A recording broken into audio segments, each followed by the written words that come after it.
Hello everyone and welcome back to the channel.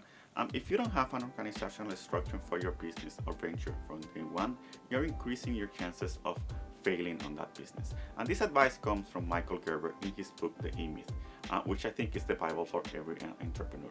You're gonna learn how to create a structure from your business from day one. And also at the end of the video, I'm gonna show you how you can create your own organizational chart using a free tool called Lucid Charts, which is the one that I use. Having an organizational structure is a way to organize your business. So it's a way of getting the inputs from your business and then getting the actual output. Think about if you are a bakery, for example. So what are the inputs? Flour, manual work, right? And what are the outputs? The cake, or what you deliver to the customer. If you have a YouTube channel, it's the same idea. You have your ideas, your thoughts, and then you go into shooting a video, editing, and at the end you have a final video. If you are in contracting, then your input is your work ideas and everything, then the manual labor from yourself, and then the actual output. There is an output, okay? So that's the purpose of having an organizational structure, is how to create a process of how you get from those inputs to those outputs in your business. And in the book, The E-Myth, that's what it explains. It explains how you can create that structure in your business, so you can actually have an idea of how those processes look like, okay? We're gonna be talking a lot in this channel about this book because I think it has a lot of small tidbits of information that will help you out. So the main issue around creating those processes is that when we start our business, we usually start with having multiple people doing a lot of things. And this is just a mistake, for example. So if you have one person, let's say, doing finance, and that person also doing selling, and that person also doing marketing and doing cakes too, then that's okay at the beginning, but it's not the ideal. Why? Because first, for example, how are you going to measure that person is doing a good job? Are you going to measure that person because he's doing a good cake? Or are you going to measure that person because he's selling a lot of cakes? Or are you going to measure that person because he's getting a lot of customers into the door? Okay, so having one person doing a lot of things usually create issues around your business and around managing that person. Also, for example, how you're going to create specific structures around that position. So what are the actual processes that they need to go to do that job? So at the beginning, when you come in at work, you're going to do cakes, then you're going to do selling, and then you're going to do more cakes, right? There is no actual process for that person of what they need to do. Have a look into your business, and you're gonna create a list of positions that are required. So if you're a bakery again, then you need a person in production doing the actual cakes. You're gonna need a person to actually sell the cakes. Maybe you're gonna need a person to actually marketing the bakery so you can get people into the door. And then you're gonna need maybe a person in finance to do the actual money things of the business. Okay, if you have a YouTube channel, you're gonna need an editor, a cameraman, a person doing the scripting, and then a person actually promoting your channel, maybe. Okay, if you are in contracting, the same idea. You're gonna need a person to get clients, you're gonna need a person to actually sell to the clients, and you're gonna need a person to actually do the work, right? So maybe first do a list of all the positions that are going to be required in your business. Okay, work on every position that you just created. So you as a business owner, you're gonna be wearing multiple hats in your business. Okay, and that's the idea of having a position. So you're gonna do the production, you're actually doing the cakes, then you're gonna do the marketing, and then you're gonna do the selling, and then you're gonna do the finance, because you need to learn all of these things in your business. So then you can actually create procedures around them. So I remember, for example, when I started, one of the things that I do very frequently is inputting the transactions, the sales into our accounting software. So that was a pretty repetitive process. So what I found out at the beginning is that this is one of the first things that I need to delegate. Okay, so how do I delegate this?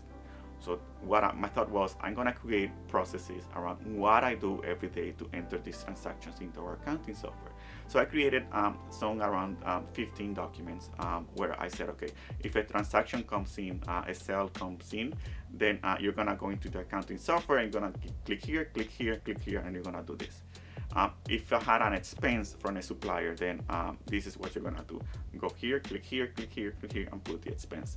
Then I documented all the exceptions. Well, If an expense comes in, but it is from this type of supplier, then you're gonna do things a little different, and this is what you're gonna do different, this, and this, okay? Then at the end, I have all of this manual on how to actually do the finance part of the business. Okay, so when we hired that first person, it was a part-time employee and that is still with us. Then I just gave that person those documents, and I said, here's what you need to do. What it turned out to be is that in less than a week, that person was already up and running. That person was entering transactions normally, right? Because I documented the process, because I did it for a very long time. Right? So that's the idea of having a list of your positions and creating a procedure for each one of those positions. It's like a contract, okay? So they know what they need to do. Creating those procedures, those contracts of what needs to be done, and those procedures need to have a goal, okay? So what is the goal of this specific position? So if you are going to be making cakes, the goal is to create a cake with this certain quality that we need. If you're gonna be producing videos, you need to produce a video of this quality.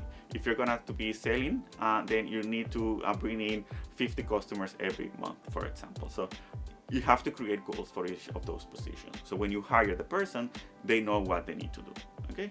And then finally, you're gonna have this version 1.0 of your organization. And of course, it doesn't mean that it won't change. Because as you grow in your business, you're gonna be changing that. It's gonna evolve. You're gonna find out that maybe you need this position and then you don't need this one, or maybe you need another one.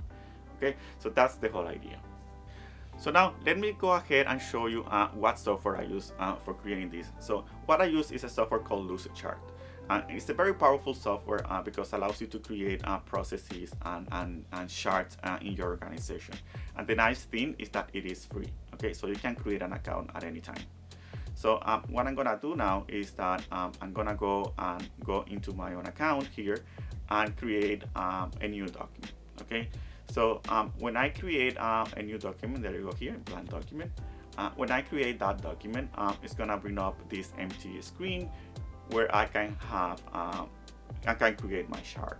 Perfect. So here I have my chart. So the nice thing about Lucidchart is that it has templates. So I can come in here and click on shapes, and then I'm gonna look up for my template for organizational charts. So here is. I'm gonna click here and I'm going to use this template. So now I have it in here, and now what I need to do is just drag and drop this chart here, and then I have all of these positions already set up for me. So I'm gonna turn off those photos now, those pictures, because I don't need them right now. Maybe it is just me in my business. So there we go. So now let's start changing those names and those positions. And let's say, for example, I'm gonna put my name in here, Jose Leon. Let's say the CEO. And now I'm gonna change also this one. I'm gonna put myself again.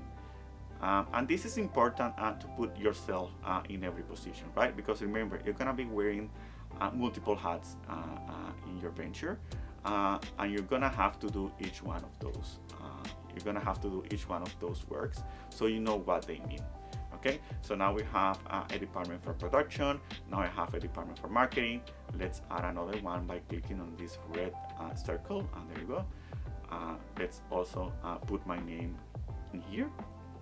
Let's say Jose Leon, same idea here, and let's put in the name of this role, let's say sales, for example. There you go.